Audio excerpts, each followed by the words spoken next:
to The Business. I'm Catherine Robinson. Coming up on the program, COVID confusion.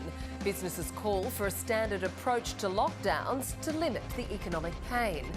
We'd like to see all of the state premiers sit down and work out what is an eligible business, under what circumstances do they receive support, and when can that support be delivered. And been here before, how the nation's supply chains are prepared to tackle the latest outbreaks and border closures. We've really been able to change business processes, add more flexibility. That's given us the ability to react quicker, and keeping the supermarket shelves stocked is a very important part of what we do. Perth and South East Queensland have joined parts of New South Wales and the Northern Territory in implementing snap lockdowns. As borders between states go up, the costs for companies are mounting. A support package has been announced in New South Wales, including payments for sole traders and businesses with up to 20 full-time staff with a turnover of between $75,000 and $1.2 million. 3 grants will be available depending on losses experienced during the restrictions. They'll receive $10,000 if they lose 70% of turnover, $7,000 for a 50% decline and $5,000 for a 30% loss.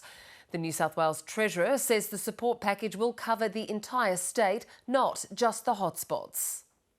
This payment will also be available to tourism, hospitality and the accommodation sector with payrolls of up to $10 million, who we know have been significantly disrupted during this period of time. We will also be deferring any payroll tax liabilities and gaming tax liabilities for hotels for the July period into August. This will provide those impacted businesses with cash flow they need at this difficult period of time. For Business Reaction, I was joined by Alexi Boyd, Acting CEO at the Council of Small Business Australia. Look, largely we're quite positive about the support package that's on offer, and we appreciate the state government getting this information to businesses as quickly as possible. We understand that lockdowns can be triggered at a moment's notice, and we need to be taking the health advice as to when they occur. But business support packages need to be announced as soon as possible so businesses can plan. And in this instance, we're pleased that the New South Wales government has given consideration in a tiered approach for the support that's on offer to small businesses. So will it be enough to keep operations in business?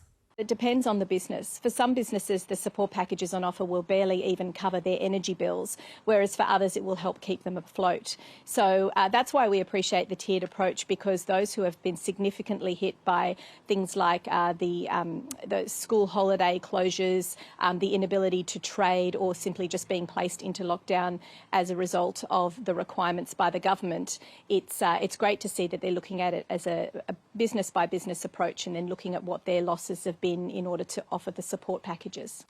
Well, we've seen other regions go into snap lockdowns across the country in the last 24 hours, as well as changes to the borders. How is this impacting business more broadly across the country?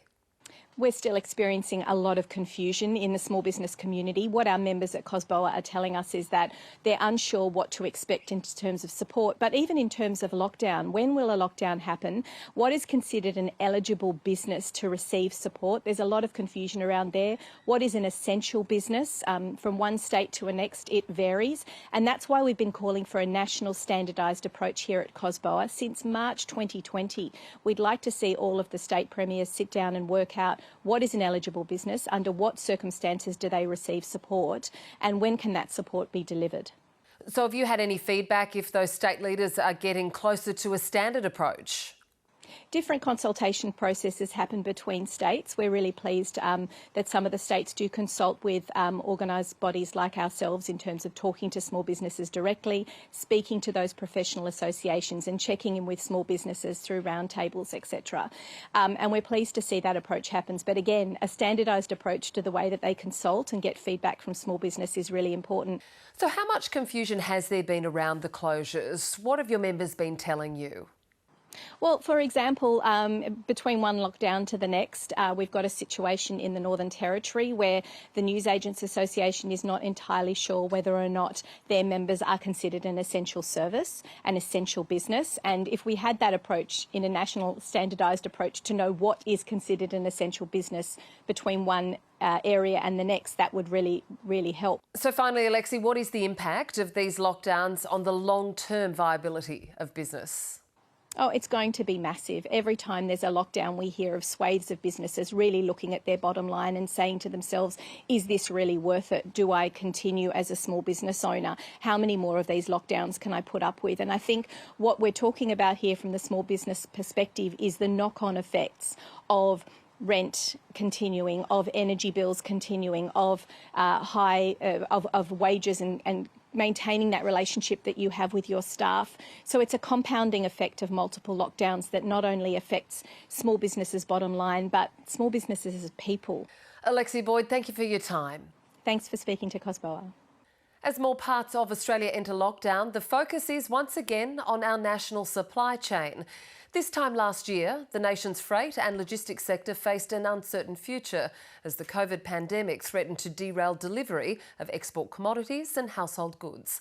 Pacific National is Australia's largest private freight operator, transporting bulk commodities and containerised freight across the country.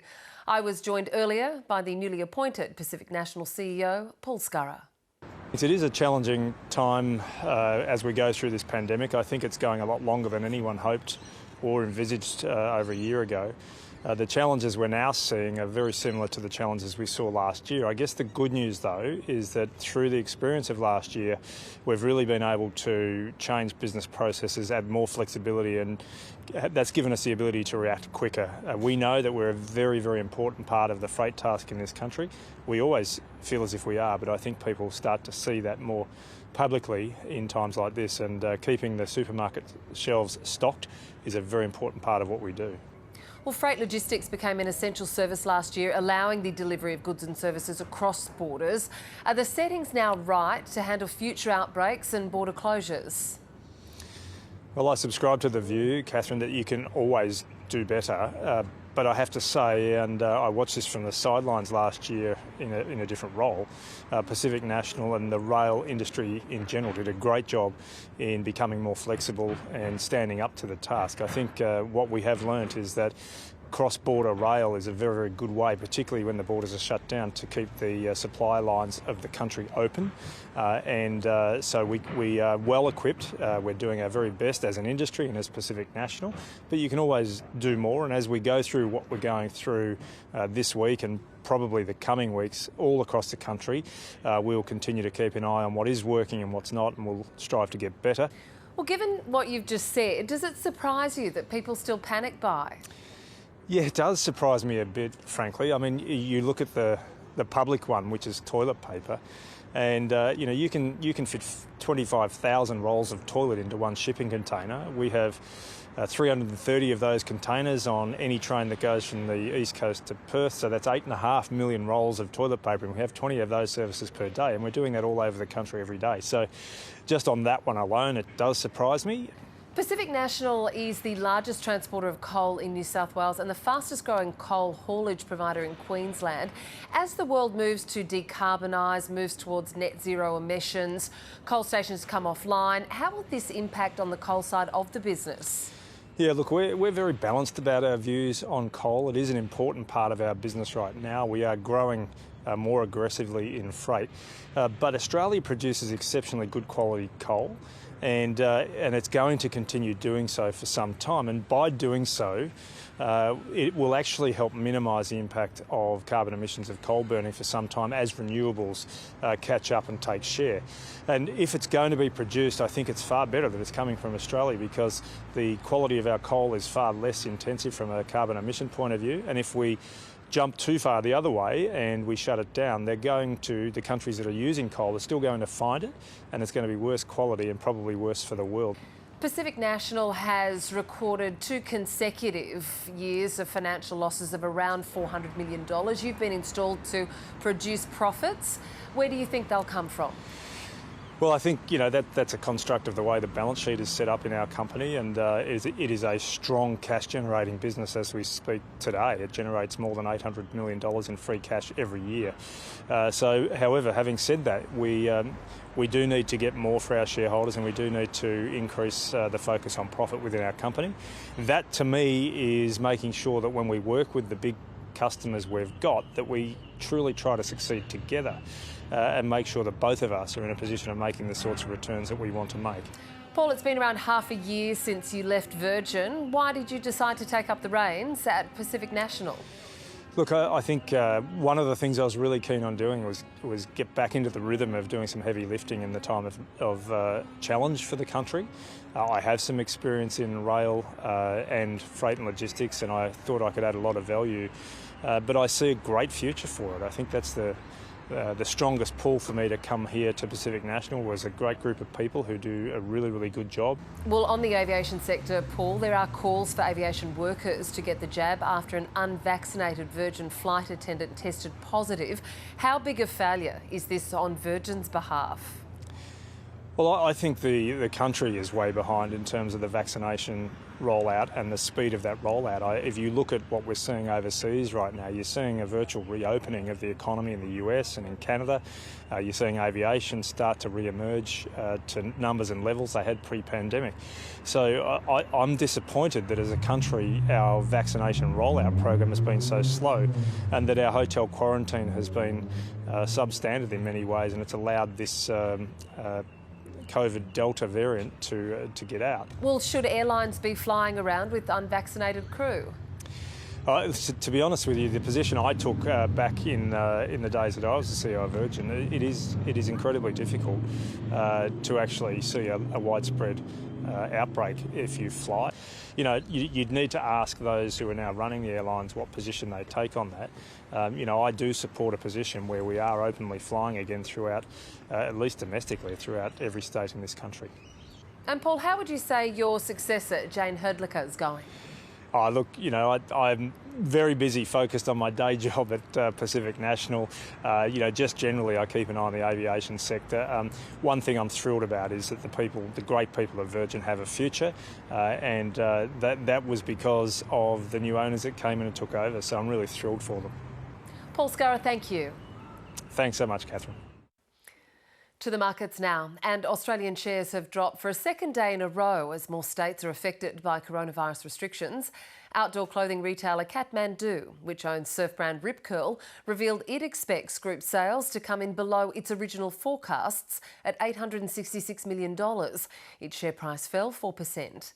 The All Ordinaries and ASX 200 both dipped very slightly today, and the Australian dollar is trading at around 75.5 US cents. I spoke to James Rosenberg from Ballieu Holst after the market closed. James, more regions went into lockdown today. How did the market respond?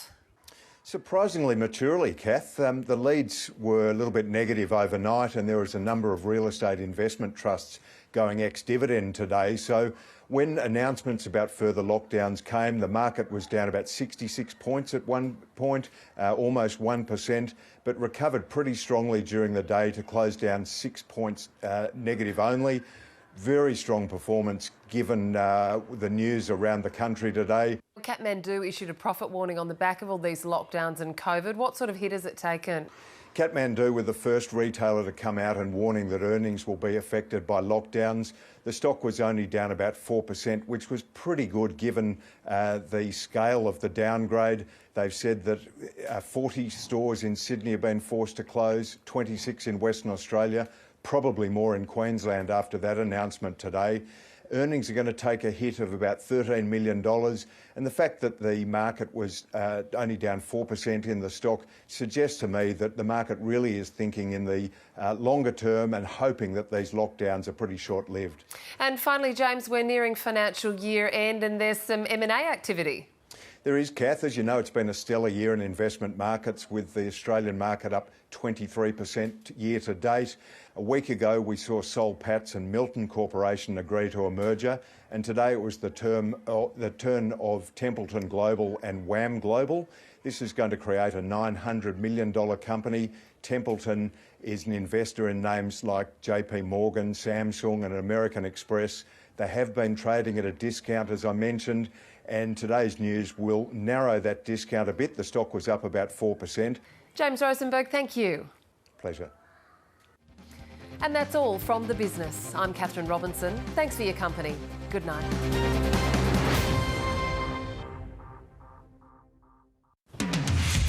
Tonight, Queenslanders begin a 3-day COVID lockdown after confirming a woman had been infectious in the community with the Delta variant.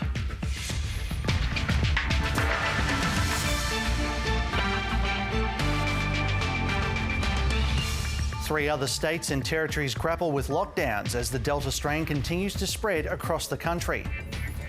A mixed response to the government's decision to make the AstraZeneca jab more widely available. And Melbourne to be home to all but 2 AFL clubs as the league tries to get ahead of interstate outbreaks.